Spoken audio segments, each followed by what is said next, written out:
ಭಾರತದ ಶ್ರೇಷ್ಠ ವಿದ್ವಾಂಸರಲ್ಲಿ ಒಬ್ಬರು ಚಾಣಕ್ಯ. ಅವರು ಕೌಟುಂಬಿಕ ಮೌಲ್ಯಗಳ ಬಗ್ಗೆ ಸಾಕಷ್ಟು ಹೇಳಿದ್ದಾರೆ. ಚಾಣಕ್ಯ ನೀತಿ ಪ್ರಕಾರ ಮನೆಯ ಯಜಮಾನನಿಗೆ ಈ ಗುಣಗಳು ಇರಬೇಕಂತೆ. ಕುಟುಂಬ ಚೆನ್ನಾಗಿರಬೇಕಾದರೆ ಮನೆಯ ಯಜಮಾನ ಸರಿಯಾಗಿರಬೇಕು ಎಂಬುದು ಚಾಣಕ್ಯನ ನಂಬಿಕೆ. ಕುಟುಂಬದ ಮುಖ್ಯಸ್ಥರು ತೆಗೆದುಕೊಳ್ಳುವ ನಿರ್ಧಾರಗಳು ಕುಟುಂಬದ ಭವಿಷ್ಯವನ್ನು ನಿರ್ಧರಿಸುತ್ತವೆ.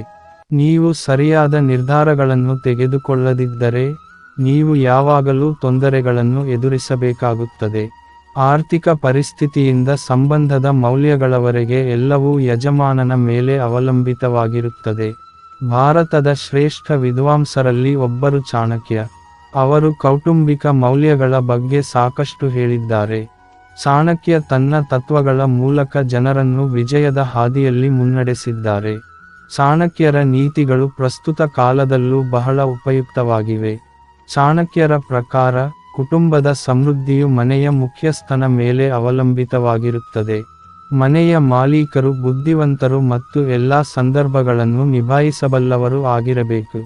ಅದಕ್ಕಾಗಿಯೇ ಕುಟುಂಬದ ಮುಖ್ಯಸ್ಥರು ಕೆಲವು ಗುಣಗಳನ್ನು ಹೊಂದಿರಬೇಕು ಎಂದು ಅವರು ಹೇಳುತ್ತಾರೆ.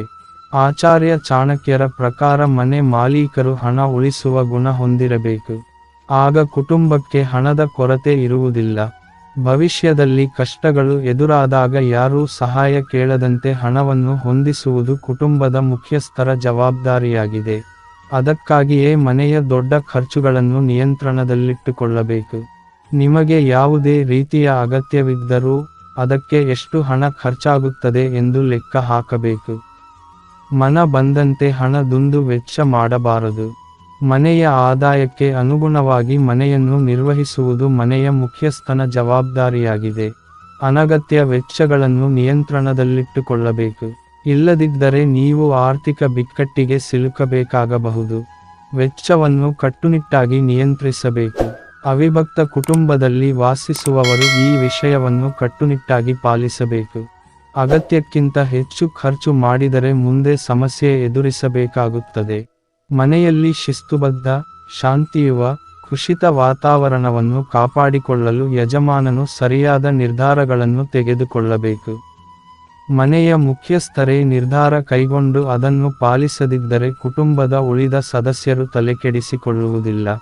ಚಾಣಕ್ಯನ ಪ್ರಕಾರ ಮನೆಯವರು ಯಾವುದೇ ನಿರ್ಧಾರವನ್ನು ಕುಟುಂಬದ ಎಲ್ಲರನ್ನೂ ಗಮನದಲ್ಲಿಟ್ಟುಕೊಂಡು ತೆಗೆದುಕೊಳ್ಳಬೇಕು. ಯಾರಿಗೂ ತೊಂದರೆಯಾಗದಂತೆ ನಿರ್ಧಾರಗಳನ್ನು ತೆಗೆದುಕೊಳ್ಳಬೇಕು. ನಿರ್ಧಾರಗಳನ್ನು ತೆಗೆದುಕೊಳ್ಳುವ ಮೊದಲು ಎಲ್ಲಾ ಕುಟುಂಬ ಸದಸ್ಯರೊಂದಿಗೆ ಮಾತನಾಡಿ. ಇಲ್ಲವಾದಲ್ಲಿ ಕುಟುಂಬದಲ್ಲಿ ಬಿರುಕು ಮೂಡುವ ಸಾಧ್ಯತೆಯಿದೆ. ಪುರಾವೆಗಳಿಲ್ಲದೆ ಮನೆಯ ಮಾಲೀಕರು ಯಾವುದನ್ನೂ ನಂಬಬಾರದು.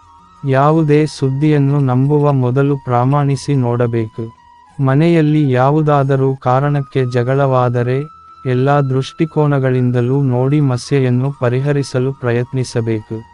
ಪರಸ್ಪರ ವಿರುದ್ಧವಾಗಿ ನಿಲುವು ತಳೆದು ಮಾತನಾಡಿದರೆ ಕುಟುಂಬ ಸದಸ್ಯರ ನಡುವೆ ಮನಸ್ತಾಪ ಹೆಚ್ಚಾಗುವ ಸಾಧ್ಯತೆ ಇದೆ.